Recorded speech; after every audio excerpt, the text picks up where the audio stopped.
Assalamualaikum warahmatullahi wabarakatuh. Perkenalkan, nama saya Roifan Yusuf dari Universitas Nahdlatul Ulama Jepara, dari Prodi PGSD NIM 1479. Mau menjelaskan tentang masalah-masalah pendidikan. Pendidikan memiliki banyak masalah, terlebih di Indonesia yang masih banyak pendidikan itu belum mencapai standar nasional. Yaitu saya akan menjelaskan 3 masalahnya. 1. Permasalahan pendidikan dalam praktek pendidikan. Apa itu permasalahan pendidikan dalam praktek pendidikan? Yaitu pendidikan memiliki peran penting dalam mendidik peserta didik agar menjadi generasi yang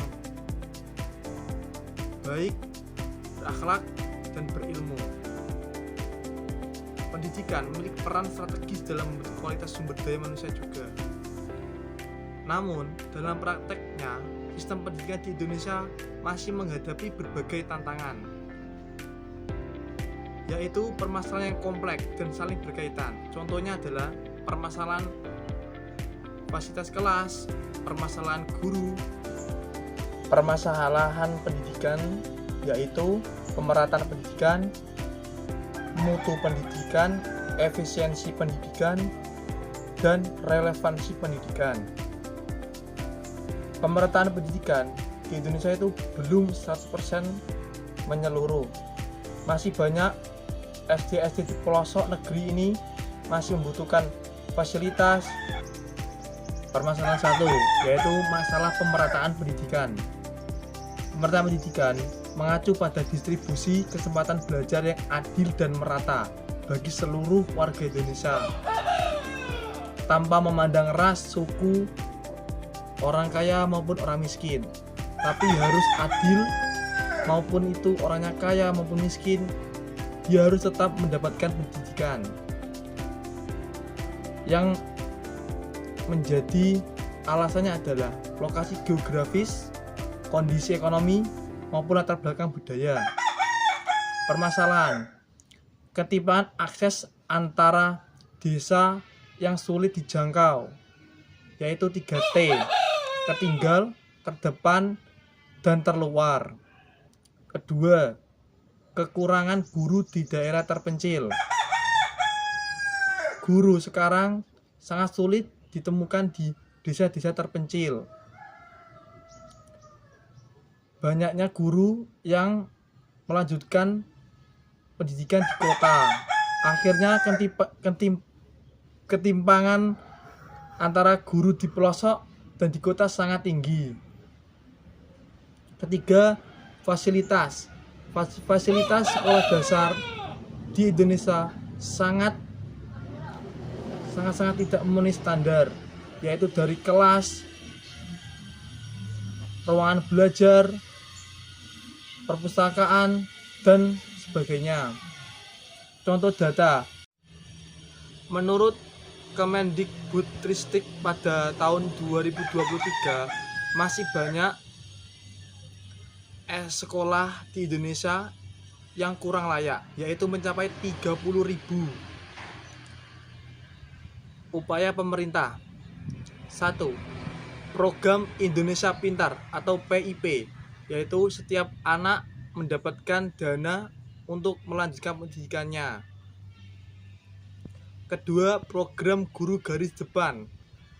Guru menjadi garda terdepan untuk memberantas kebodohan. Ketiga, digitalisasi sekolah, yaitu belajar dengan menggunakan teknologi seperti proyektor dan video-video animasi lainnya. Kedua, masalah mutu dan relevansi pendidikan di Indonesia.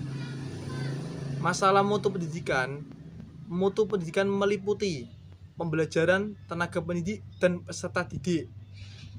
Kurikulum juga tak luput dari masalah mutu pendidikan serta proses hasil belajar.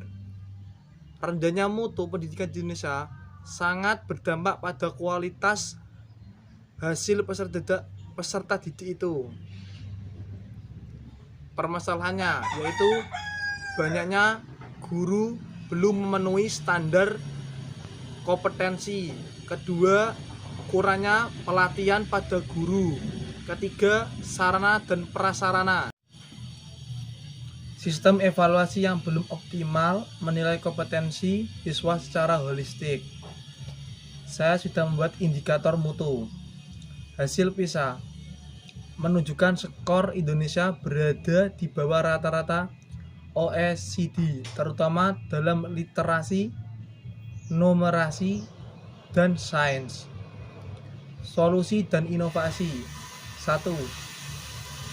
Kurikulum merdeka yang memberikan fleksibilitas dan pembelajaran yang mendepankan untuk mandiri dan kreatif. Kedua, program guru penggerak dan sekolah penggerak. Tidak hanya sekolah yang bergerak, guru juga harus bergerak untuk memberantas kebutuhan pada peserta didik. Ketiga, pelatihan guru berbasis teknologi dan microlearning, yaitu guru dibekali dengan pengetahuan teknologi, minimal bisa membuat video animasi dan modul pembelajaran yang menyenangkan dan tidak membosankan. Dengan teknologi, guru dapat mudah mendapatkan materi-materi yang akan disampaikan. Ketiga, masalah relevansi pendidikan. Relevansi pendidikan menyangkut kesesuaian antara pendidikan dengan kebutuhan masyarakat, dunia kerja, dan perkembangan zaman. Pendidikan juga tidak hanya untuk memberantas kebutuhan, tapi juga bisa mendapatkan kreativitas, keterampilan untuk dunia kerja. Contohnya adalah setelah kita lulus dari SMK, biasanya kita mendapatkan jurusan seperti jurusan otomotif dan sebagainya. Jadi kita mendapatkan perbekalan yaitu keterampilan dan ilmu yang bisa kita hasilkan menjadi uang. Oke, permasalahannya itu adalah kurikulum yang tidak selaras dengan kebutuhan industri. Banyak sekali kurikulum yang tidak selaras dengan industri. Kedua, lulusan SMK dan perguruan tinggi yang sulit bersaing di dunia kerja.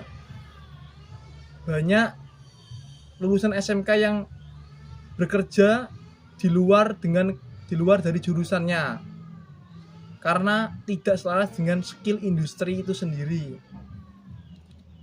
Ketiga, pembelajaran yang kurang menekankan pada soft skill, kreativitas, dan pemecahan masalah. Pembelajaran kurang menekankan soft skill adalah pembelajaran yang mengajarkan skill yang sangat bergantung pada keterampilan yang tinggi. Kedua adalah kreativitas. Setiap peserta didik harus memiliki satu kreativitas yang tidak dimiliki orang lain, sehingga bisa mendapatkan keuntungan dalam dunia kerja itu sendiri. Ketiga, pemecahan masalah. Dampaknya, meningkatnya pengangguran terdidik. Banyak pengangguran yang memiliki sekolah tinggi. Banyak S1, S2 yang menganggur karena tidak selaras dengan industri yang diinginkan. Kedua, kurangnya inovasi di kalangan generasi muda. Memang banyak pengangguran yang memiliki pendidikan yang tinggi, tetapi itu hanya sekedar ijazah maupun gelar karena tidak memiliki dan dibarengi dengan keterampilan yang memadai atau kreativitas itu. Jadi menurut saya sekolah hanya mendapatkan ijazah maupun gelar itu percuma. Yang terpenting adalah kreativitas dan keterampilan itu sendiri. Strategi pembenahan, link and match antara dunia pendidikan dan dunia kerja, yaitu antara dunia pendidikan dan dunia kerja harus selaras dan bisa menyatu. Kedua, penerapan teaching factory di SMK. Ketiga, penumbuhan ekosistem belajar berbasis project dan problem solving. Keempat, masalah efisiensi pendidikan. Efisiensi pendidikan berkaitan dengan penggunaan sumber daya pendidikan secara optimal untuk mencapai hasil yang maksimal. Banyak pendidikan yang tidak maksimal. Permasalahannya adalah penggunaan anggaran pendidikan atau APBN yang belum efektif dan efisien. Kedua, dana BOS kadang tidak dapat sasaran karena lemahnya pengawasan dan banyaknya penyalahgunaan dana BOS tidak digunakan untuk pendidikan maupun pembenahan sekolah itu. Ketiga, banyak anggaran habis untuk belanja pegawai, bukan untuk meningkatkan kualitas. Contoh kasus, ada sekolahan SD setelah menerima bantuan teknologi, yaitu berupa 20 komputer, tidak dapat memanfaatkannya karena tidak tersedia jaringan listrik dan jaringan wifi, dan juga guru di sana belum memiliki keterampilan mengoperasikan komputer. Jadi itulah hasilnya bila tidak dibarengi dengan uang dan dana atau dengan keterampilan guru itu sendiri. Langkah efisiensi. Sistem manajemen berbasis data dan transparansi anggaran, yaitu setiap anggaran pengeluaran itu harus dicatat di komputer dan dicatat secara rinci berapa per bulan pengeluarannya. Lalu setelah akhir bulan akan disetorkan kepada kepala sekolah itu. Kedua, evaluasi dan audit berkala terhadap penggunaan dana pendidikan. Pemerintah harus setiap bulan mengaudit atau mengawasi dana BOS pada satu sekolah yang dikucurkan dana ke sekolahan itu agar tidak disalahkan dana BOS itu. Ketiga, perlibatan komite sekolah dan masyarakat dalam pengawasan. Tidak hanya dalam pemerintah untuk mengawasi sekolah, tapi masyarakat harus mengawasi sekolah di sekitarnya agar para oknum-oknum tidak menyalahgunakan dana BOS pemerintah, agar dana BOS itu dapat dimanfaatkan untuk mensejahterakan pendidikan di Indonesia. Kesimpulan dari semua yang saya bicarakan adalah permasalahan dalam praktik pendidikan di Indonesia bersifat sistematik dan saling berkelindan. Pemerataan mutu, relevansi, dan efisiensi menjadi isu utama yang harus diselesaikan dalam pendidikan. Kesimpulannya adalah permasalahan dalam praktek pendidikan di Indonesia bersifat sistematik dan saling berkelindan. Pemerataan, mutu, relevansi, dan efisiensi isu utama yang harus diselesaikan dengan pendekatan kolaboratif.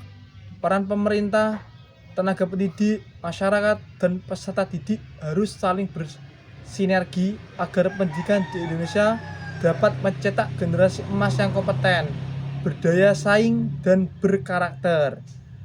Pendidikan bukan hanya tanggung jawab guru, tetapi tanggung jawab seluruh bangsa. Sekian, terima kasih. Wassalamualaikum warahmatullahi wabarakatuh.